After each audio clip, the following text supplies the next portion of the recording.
Hey guys, welcome back to the ALGS channel. Hope you guys are all doing well and having a great day so far. We have got a good bit, no, I mean a lot of drama, big high tier, S tier drama. One of the best videos that's ever going to be on this channel. You don't really get much crazier news than this. And it's coming right before Match Point Finals, Sunday, Championship Sunday at the ALGS. Split 2 playoffs. Just to let you guys know, we are going to be doing a watch party right here, suit and tie, first thing in the morning, whenever these games get ready to start. I'm going to start the stream about 10:15 Eastern time, so at the time that you're watching the video, you might be seeing that live. So make sure to come hang out with us and watch the games as well. Hopefully watching a TSM back-to-back win. Honestly, I'm kind of rooting for NRG, not gonna lie, but nonetheless, we've got people quitting competitive, we've got retirements, we've got drama, we've got crazy plays that we've never seen before, we've got contracts being signed, rosters being changed, literally just about anything you could think about in the ALGS scene. So make sure to like the video, subscribe to the channel if you guys want to stay up to date all things Apex Legends esports related. Without further ado, folks, let's go ahead and dive right into this one. First thing I wanted to make mention of, coming from ATH, looks like they've been having a little bit of drama between some of the fan bases over there. ATH calls out Dreamfire and MDY White, saying, why are your fans sending us death threats, or sending us threats, not necessarily death threats, and racist remarks as well. Seems like there's been a lot of drama between some of the organizations over here, as you know, emotions are a little bit high, emotions are a little bit tense, but I know there's another camp that's got some more tense emotions as well. Madness over there, former wildcard. I've been telling you guys that he's been teaming with Shuby. Albrelelli doesn't seem like that is the case anymore. He posted this earlier today coming out of the LCQ, because they're going to be needing to get ready for this literally within like a week or two, whatever it may be. It's coming up around the corner. He's not going to be playing with Albrelelli anymore. Albrelelli is done. He's out of here. And he says this: due to unfortunate events, Shuby and I will be looking for one for ALGS LCQ. Don't have a lot of time, so any vouchers are appreciated. Of course, people were kind of blindsided by this and weren't really sure as to what was going on. You also saw Albrelelli saying land vibes are just unmatched, but it doesn't feel right to not be playing. The competitive drive I have is at an all-time high, and all I can think about is being on that stage again. I love being here and supporting my friends and meeting everyone as well. This is the fuel that I needed to give my all when LCQ is back. Then shortly after is whenever we see Madness start posting the stuff on Twitter that they're not going to be playing together anymore. So it's like, what in the world is going on? Like, I really don't know where this came from or what his potential plan is in the future either. And sadly, that wasn't the only case of news that we got regarding high tier, S tier drama of pro players in this Apex Legends scene. We did get confirmation. HisWattson, shortly after being eliminated from the ALGS Split 2 playoffs, posted this sad news today: that I have made my decision to step down from competitive Apex. I went from being miles ahead and the second best player to being poop. I tried everything possible to make myself enjoy playing comp, but even when we were winning, I still was not having fun. I've tried looking at it from every angle, but I simply don't think it's something that can simply make me happy. And over time, me not having any type of enjoyment, it has made my skills also deteriorate to the point where I am no longer content and just want to go back to what made me happy in the first place. Spamming ranked like a degen and being a goofball on stream. This isn't because we just did bad or I hate my team or anything. I just been wanting to move on before Split 1, and even started multiple times after, but got convinced to keep playing every time. And it's pretty much impossible for me to stay ahead of everyone skill wise when I'm not giving it everything that I have. It's not fair to my teammates or anyone who wants to see me do well when they're expecting my all when I'm not able to give it to them. Everyone at Furia is amazing, and I apologize for not pulling the plug any sooner. I'm still going to be staying with Furia as a content creator. Thank you to Panders, Zera, and Sea Lion for being my great teammates on this journey, and thank you so much for everyone that supported my competitive adventures. I'm grateful for all of you. Of course, this is, spreading like wildfire. It's sad to see such a high tier competitor, someone that, people love a lot, people that, he has such a big following, making a little bit of a move here. Reps also comment saying, if it doesn't make you happy anymore, I respect it. Still one of the greats, and change how the game was played at a very high level. And I finally got everyone off of Gibby. So thank you for that. So, I really hate to see this. Look at this. Also, just not long ago, holding up a trophy for MVP, because this guy was so good at year 2. And I just know that he's such a good player, and I hate to see this. But like Rep said, there's nothing you can really do. If he's not happy, he's not happy. There's no way around that. It's just simply what it is. It is an unfortunate situation. I do feel like Apex to some degree is losing one of those S tier competitors. We'll see how obviously, you know, the transition goes forward from here. But I know obviously you guys are going to have somewhat of an opinion to say down below. Also wanted to mention shortly after this, I don't know how to interpret this. Keon put a smiley face or a winky face that Keon has signed a contract. Where is Keon going to go? Or was this just because, you know, Watson's obviously stepping away? Now, it wouldn't really make too much sense. Watson's definitely not a simple replacement or like not a one-to-one comparison to Keon. However, you could argue being that Zera's already on mouse and keyboard, they may be looking to go with a direction of 2 controller players in the future. But I highly doubt they would have already signed Keon right after HisWattson has, you know, retired or stepped down from competitive Apex. I don't feel like that would make any sense. It is way too early. You know, is Keon baiting here or is this true? I don't know. I feel like probably it's somewhat true. We'll see where Keon goes from here. I think obviously he's going to be a valuable asset to any roster. Also wanted to mention that you have a situation with the Sentinels roster. Sentinels currently in a situation where they are posting that they are now taking on community investments. A weird situation. We know that RKN has been on the desk here at the ALGS scene, and honestly, he's been doing pretty good with it as well. I'm not really sure how I feel about his organization doing this, though. In my opinion, it kind of throws off red flags. They're valuing the Sentinels organization at $30 million as well. So if you guys are interested in investing in the esports scene, Sentinels obviously is one of the biggest teams to do so.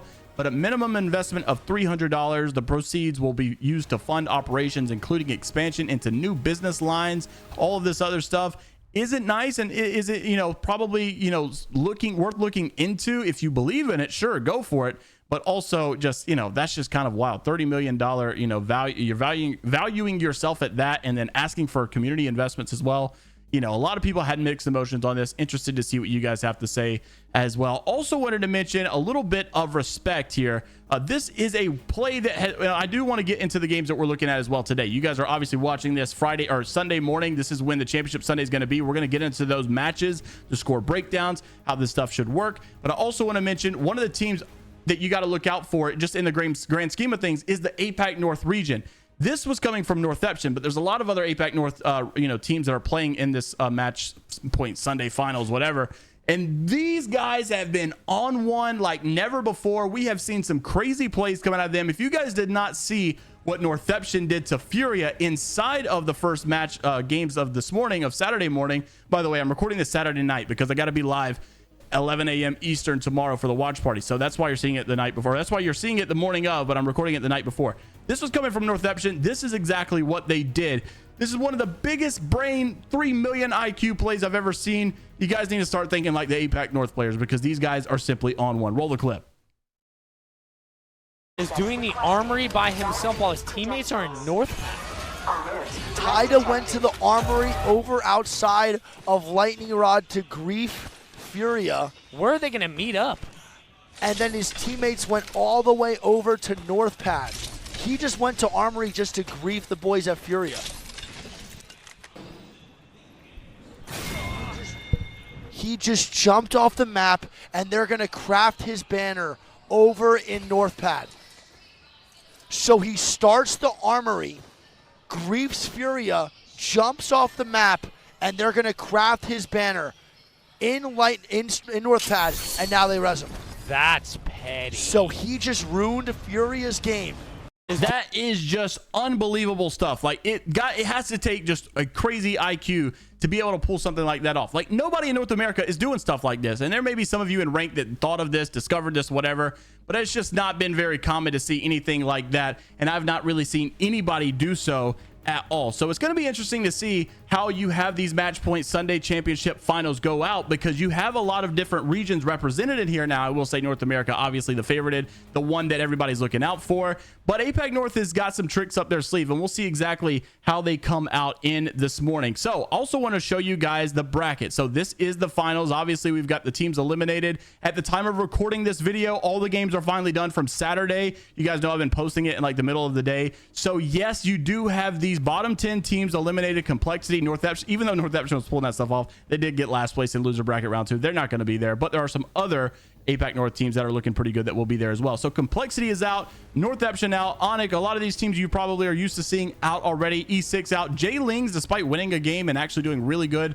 the winner or the loser bracket before. Also out, Go Next out, and this is one of the sad ones. Realize got 11th place right here. This team actually was in 19th place game 6. They win game 6 and they thought they did enough, but they were just shy 3 points. It sucks to see. Now, at the time of recording last video, you guys did not see this, but this was loser bracket round 1, I believe. No, he did show this. This would have been winners bracket round 1, I guess. Moist Esports, TSM Alliance. I'm not sure if we showed this or not. I don't think we did. NRG 9th place. Go this is not Go Next. That's the different go team. So you have TSM, Moist, Alliance, Oxygen, Fnatic, Pulverex, LGC, which is Luminosity. You've got Dark Zero, NRG, and the Atusan team. I don't know how to pronounce them, to be honest with you. So that's when FaZe obviously got sent down. KCP, XSET. XSET's been looking a little rocky. Thankfully, they're back in it. So these are the 20 teams that are now playing. Moist, TSM, Alliance, Oxygen, Fnatic, Pulverex. We've already gone through these, the top 10. Then you've got 100 Thieves sneaking their way through. Ascend was another team that almost didn't make it, and just like game 5, I think they popped off and were able to get back into that top 10. They're going to be there. HVND, FaZe, FC Destroy, another APAC team you got to look out for. Fire Beavers, one of the EMEA's like top heavy hitters, finally represented, looking good. I'm going to be honest, man. KCP has not impressed me the last two lands. But I like them. You know what I mean? Like, I want KCP to do good, but I've always just been kind of like, they're subpar. They're not going to do good. I'm excited to see Nasky do good. I'm excited to see him here. I think he's got that personality. Everybody kind of is like a fan favorite to some degree. I'm glad to see him. Riddle, another team you got to look out for. They won really good in the group stages, but then they've kind of just been like a silent killer sneaking their way through. XSET is a team you've really got to watch out for because these guys are 1,000,000% silent killers. They've done, really bad this tournament, I would say. Obviously they're in the match point final, so they've done good enough. But they've not been XSET. They've not been that team we're used to them seeing, right? They've not won a whole lot of games that just surprise us and shock us. They've not been up there with TSM like we're used to seeing.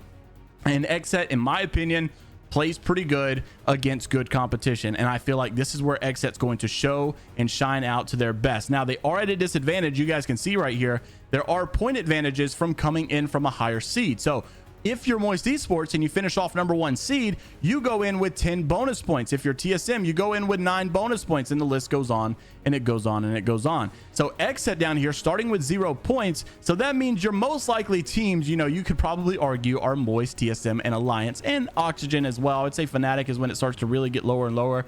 But these teams right here, all the 7, 8, 9, 10, these guys are going to have a much easier spot. Now, there are no, if you guys are new to this and you're confused as to what's going on, there's no 6 games. You just play until someone wins after match point. So I believe match point's about 50 points. And once you get 50 points, the next game that wins is the champion if the person that won was already on match point, if that makes sense. So I honestly am going to make a prediction right here. I know some of you are probably watching. What's your prediction? Who do I think is going to win? And I got to say, I've got a couple picks, but I will give one pick at the end. Number 1, I'm looking for EMEA to show up. I really think Fire Beavers are going to probably have a pop-off day to some degree. I don't think they're going to win, but I do think they might get top 5. I'm looking at Fnatic as one of the most powerful APAC North teams as well. I would say Pulverex, and honestly, I want to, but I just feel like Fnatic has been that team that clutches up, that ices up.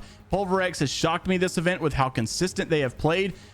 My heart wants NRG to win this just because I want TSM and NRG to go back and forth. I feel like just for the branding purposes, those guys are insane. I don't think FaZe is going to have a good event. I feel like they're going to probably drop out pretty low. I do think XSET is going to find their way in the top 2, but I don't think that they're going to win. So my heart is going to say the winners of this event are going to be either NRG or Oxygen. And I really would like to see a non-NA team to win. I'm not going to lie. I know the NA bias is real. I've been terrible about it. But I just got a gut feeling that it's going to either... You know what? I take that back. You know what? Dude, this makes no sense. Every team's really capable of winning. Honestly, I've gone through just about every team that could possibly win. I feel like when I look at this, there's no way I can't say Alliance can't win. Alliance should definitely win this. I really just don't know what to say. Last pick scenario, if I had to flip a coin, I'm going to go... TSM takes the dub at the end of the day. I just can't root against them, man. They're previous champions. They're just on a roll right now. They're looking hot. They're looking consistent. I know Moist is at 10 and they got the best advantage possible. It's just not going to matter though. I mean, they're in a team. They're in a match right now of nothing but heavy hitters. and I just don't think they're going to pop off. I trust TSM. I trust Alliance. I kind of do trust Oxygen, but I just feel like TSM overall right now, I can't vote against them. There's no way I can vote against them, and it's going to take a miracle for these guys down here at the bottom to catch up with some of these big boys as well. So that's my predictions. Let me know what you guys think down in the comment section below. Make sure to click the live right now. We are live suit and tie. My hat's going crazy. We are live suit and tie. Come watch party with us and let us know who you think's going to win. Leave a like on the video. Subscribe to the channel if you guys want to stay up to date all things Apex Legends esports related. And until the next time, folks, I will see you all later, Gators.